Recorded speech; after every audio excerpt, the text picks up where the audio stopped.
அனைவருக்கும் வணக்கம். இந்த வீடியோ பதிவில் நாம் பார்க்கக்கூடிய விஷயம் என்ன அப்படின்னா, நம்ம ஸ்தூல சரீரம் அப்படின்னு சொல்லக்கூடிய வெறும் கண்களால் பார்க்கக்கூடிய நம்முடைய இந்த உடல்ல பஞ்சபூதங்களின் சக்திகளான நிலம், நீர், காற்று, நெருப்பு, ஆகாயம் இதனுடைய கூட்டுக்கலவையா தான் சொல்றோம். நம்ம இந்த ஸ்தூல சரீரத்தை பஞ்சபூதங்களின் கூட்டுக்கலவைன்னு சொன்னாலும் 5 பஞ்சபூதங்களும் சம அளவு கலந்திருக்கிறது இல்லை. ஒவ்வொரு பூதத்திற்கான அளவும் வித்தியாசப்படும். இதுல நிலத்தினுடைய அளவு நம்முடைய உடல்ல 1.5 பங்கும், நீரினுடைய அளவு 1.25 பங்கும், காற்றினுடைய அளவு 3/4 பங்கும், நெருப்பினுடைய அளவு 1 பங்கும், ஆகாயத்தினுடைய அளவு 1/2 பங்கும் இருக்கும். நாம சிவனுக்கு சொல்லக்கூடிய பஞ்சாட்சர மந்திரம் சொல்ற நமச்சிவாய அப்படின்றதுல 5 எழுத்து மந்திரம்.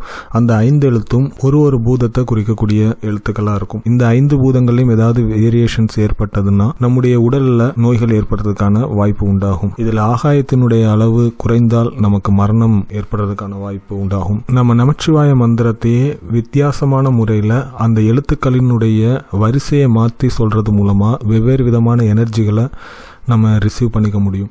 இந்த வீடியோ பதிவு என்னுடைய பிண்டாஸ் பாய் சேனல்ல பிளேலிஸ்ட்ல போனீங்கன்னா பாசிட்டிவ் எனர்ஜின்னு சொல்லி செட் ஆஃப் வீடியோஸ் போட்டிருப்பேன். அதில் அப்லோட் பண்ணியிருக்கேன். நெக்ஸ்ட் டைம் இந்த வீடியோ பார்க்குறாங்க நீங்கள் அதில் பார்த்துக்கலாம். நன்றி.